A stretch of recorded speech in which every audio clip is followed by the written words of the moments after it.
अच्छा दोस्तों, वीडियो आगे बढ़ाएं उससे पहले आप सभी के परिवारजनों के साथ नव वर्ष की हार्दिक शुभकामनाएं। आज गुड़ी पड़वा है और यही हमारे लिए, हम भारतीयों के लिए नव वर्ष है।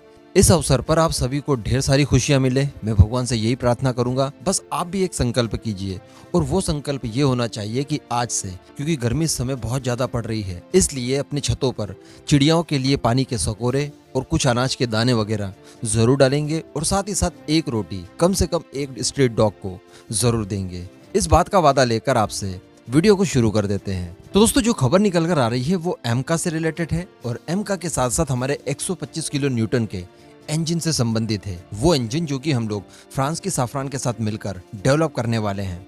सबसे पहले बात कर लीजिए एमका की। तो दोस्तों, एमका को लेकर कई सारे हमारे मन में संशय थे। हमें जिस बात की सबसे ज्यादा चिंता थी वो थी इसके टाइमलाइन को लेकर। हमें लग रहा था कि ये काफी लेट हो जाएगा, लेकिन मैं आपको कहूं कि ये ऑलमोस्ट तेजस मार्क 1A के साथ ही आने वाला है। तो फिर आप क्या कहेंगे? जी हाँ, बताया जा रहा है कि जिस हिसाब की प्लानिंग की गई है हमारी सभी कंपनीज के द्वारा, उस हिसाब से एमका को 2029 तक आपको डिलीवर कर दिया जाएगा, कम से कम 2 स्क्वाड्रन की संख्या में। ये काफी अच्छी बात है। तेजस मार्क 1A को भी 2029 तक पूरी तरह से डिलीवर किए जाने के लिए प्रतिबद्ध है हमारा HAL, और उसी टाइम पीरियड में, उसी टाइम लाइन के साथ हमारे एमका को भी डिलीवर किया जा सकेगा। बताया जा रहा है, जैसे मैंने आपको पहले बता भी दिया था, कि 2024 में इसके ऊपर काम शुरू हो जाएगा। इसका प्रोटोटाइप टेक्नोलॉजी डेमोन्स्ट्रेटर जो भी आप कह दीजिए वो HAL द्वारा डेवलप किया जाएगा। इन सब का काम होगा बेंगलोर स्थित HAL की जो फैसिलिटी है वहां पर।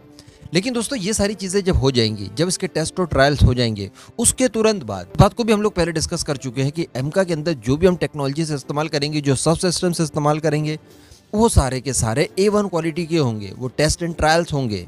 तो हमें इसकी ज्यादा उड़ान परीक्षण लेने की कोई अनिवार्यता नहीं रहेगी।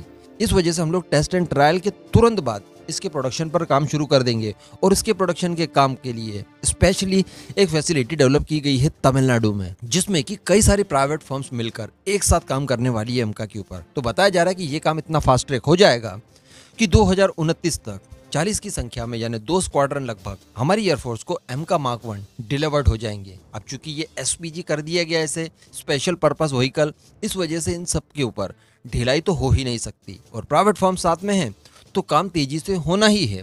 इसकी प्रोडक्शन यूनिट भी अलग से सेटअप कर दी गई है, तो हर काम इसके लिए परफेक्ट किया गया है।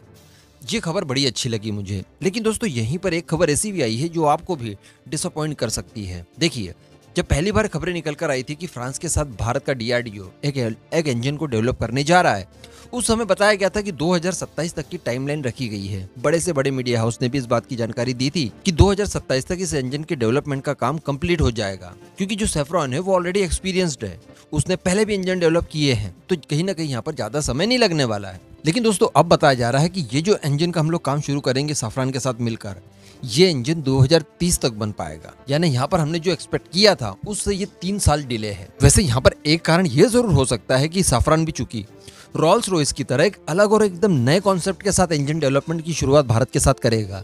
यानी पहले जिस तरह की खबरें निकल कर आ रही थी कि साफरान ऑलरेडी जो डेवलप्ड इंजन है उसकी टेक्नोलॉजी ट्रांसफर वगैरह करके, उसे थोड़ा सा अपग्रेड वगैरह करके फिर इंजन का डेवलपमेंट का काम शुरू करवाएगा, लेकिन ऐसा नहीं हो रहा है।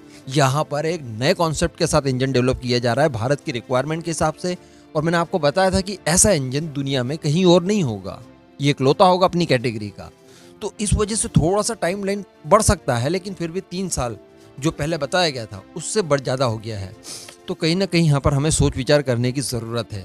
बताया जा रहा है कि 2030 के बाद में ये रेडी टू यूज़ हो जाएगा। उसके बाद हमारे जो एमका मार्क 2 आएंगे उनमें इसका इस्तेमाल किया जाएगा। तेजस मार्क 2 में कर सकेंगे, टेड BF में कर सकेंगे, और ये जो शुरुआती एमका में हम लोग अमेरिका की GE का F414 इंजन इस्तेमाल कर रहे हैं, इन्हें बाद में रिप्लेस करके इनका इस्तेमाल किया जा सकेगा। 125 किलो न्यूटन थ्रस्ट का ये इंजन होने वाला है। तो खैर, जो खबर थी वो मैंने आपको दे दी। बाकी आपका इस दोनों ही खबरों के ऊपर क्या मानना है नीचे कमेंट करके जरूर बताइएगा।